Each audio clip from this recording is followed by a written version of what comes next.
नमस्कार, नेपाल टाइम्समा स्वागत छ।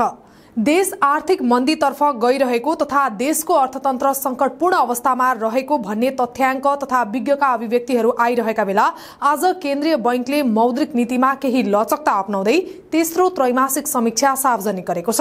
मौद्रिक नीतिको कार्यदिशालाई मुद्रास्फीति र विदेशी विनिमय सञ्चितको वर्तमान अवस्था र सम्भावित परिदृश्यको आधारमा समष्टिगत आर्थिक स्थायित्व कायम राख्दै आन्तरिक आर्थिक गतिविधिहरू चलायमान बनाउन सहयोग पुर्याउने गरी केही लचिलो बनाइएको राष्ट्र बैंकले जनाएको छ। सार्वजनिक गरिएको नीतिमा 8.5% रहेको विद्यमान बैंक दरलाई 1% बिन्दुले घटाएर 7.5% बनाइएको छ भने ब्याज दर करिडोर अन्तर्गतका अन्य दरहरूलाई भने यथावत राखेको राष्ट्र बैंकले जनाएको छ। हाल एउटा बैंकले अर्को बैंकलाई दिने सापट्टी रकममा लिँदै आएको 8.5% को शुल्कलाई घटाएर 7.5% मात्रै बनाउने व्यवस्था राष्ट्र बैंकले गरेको छ। यस्तै अर्थतन्त्रका आन्तरिक आर्थिक गतिविधिहरू चलायमान बनाउन सहयोग पुर्याउने गरी सजगतापूर्वक केही लचिलो बनाइएको केन्द्रीय बैंकले जानकारी दिएको छ, जसले ब्याज तिर्दै आइरहेका ऋणीहरूमा भने केही राहत हुने देखिएको छ।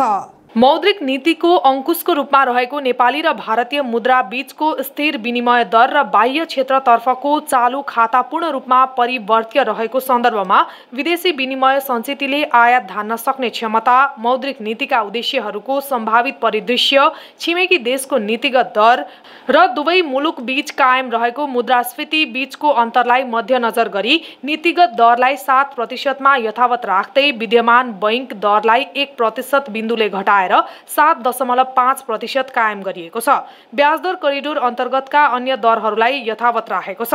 यस्तै बैंकले 8.5% को बैंक दरमा उपलब्ध गराउँदै आएको दैनिक तरलता सुविधालाई अर्धवार्षिक समीक्षादेखि नीतिगत दर 7% मा उपलब्ध गराउने व्यवस्था गरेको छ।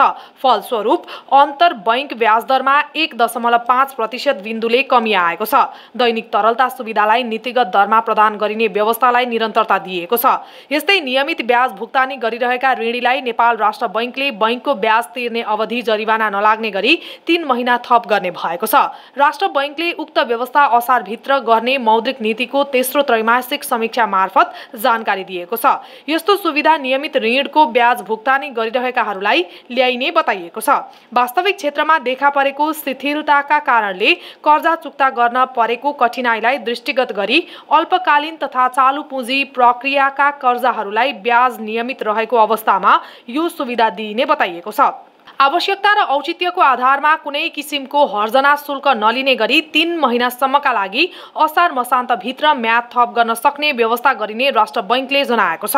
बैंक तथा वित्तीय संस्थाले ऋणीको नगद प्रवाहको विश्लेषण गरी आवश्यकता र औचित्यको आधारमा होटेल तथा रेस्टुरेन्ट, पशुपक्षी पालन, निर्माण क्षेत्रसँग सम्बन्धित कर्जा र 5 करोडसम्मको अन्य क्षेत्रमा प्रवाह भएको कर्जालाई असार मसान्तभित्र पुनर्संरचना, पुनर्तालिकीकरण गर्न सक्ने व्यवस्था मिलाइने पनि बताइएको छ। यस्तै नेपाल राष्ट्र बैंकले सुविधा उपलब्ध गराउने व्यवस्था मिलाउने भएको छ। राष्ट्रिय तथ्याङ्क कार्यालयले प्रकाशन गर्ने तथ्याङ्कको आधारमा पछिल्ला 2 त्रैमाससम्म लगातार ऋणात्मक वृद्धि हुन गएका आर्थिक क्षेत्रहरूसँग सम्बद्ध ऋणीहरूले सुविधा पाउने गरी कोषमा उपलब्ध स्रोतको सीमाभित्र रही पुनर्कर्जा सुविधा उपलब्ध गराउने व्यवस्था मिलाइने राष्ट्र बैंकले उल्लेख गरेको छ। शुक्रबार सार्वजनिक गरिएको मौद्रिक नीतिको तेस्रो त्रैमासको समीक्षा मार्फत यस्तो व्यवस्था गर्ने बताइएको हो। कोषमा उपलब्ध स्रोतको सीमाभित्र रही पुनः कर्जा सुविधा उपलब्ध गराउने व्यवस्था मिलाइएको छ। ऋणीहरूले सुविधा पाउने गरी कोषमा उपलब्ध स्रोतको सीमाभित्र रही पुनः कर्जा सुविधा उपलब्ध गराउने व्यवस्था मिलाइने समीक्षामा बताइएको छ। राष्ट्रिय तथ्याङ्क कार्यालयले प्रकाशन गर्ने तथ्याङ्कको आधारमा पछिल्ला 2 त्रैमाससम्ममा लगातार ऋणात्मक वृद्धि हुन गएका आर्थिक क्षेत्रहरूसँग सम्बद्ध ऋणीहरूले सुविधा पाउने गरी कोषमा उपलब्ध स्रोतको सीमाभित्र रही पुनः कर्जा सुविधा उपलब्ध गराउने व्यवस्था मिलाइनेछ, समीक्षामा भनिएको छ। पछिल्लो समय राष्ट्र बैंकले डलर सञ्चित जोगाउन आयात निरुत्साहन र प्रतिबन्ध लगाएका कारण राजस्व सङ्कलन प्रभावित भएको छ भने अहिले पनि राजस्व लक्ष्य भेटिने अवस्था छैन। डलर सञ्चित बढे पनि आन्तरिक अर्थतन्त्र डामाडोलको स्थितिमा छ। चालू खर्चकै लागि ऋण र ऋण पत्रको वैकल्पिक स्रोत खोज्नुपर्ने अवस्था छ।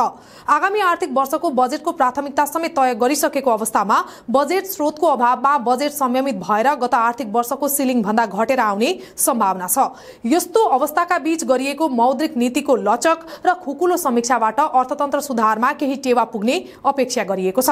अर्थतन्त्र सुधार गर्ने हो भने वित्त नियममै ध्यान दिनुपर्ने अर्थविदहरूले सुझाव दिइरहेका छन्। अहिलेको अर्थतन्त्रको चुनौती चिर्न परम्परागत नीति नभई नयाँ निर्मम नीतिले अख्तियार गर्नुपर्ने विज्ञहरूको सुझाव छ।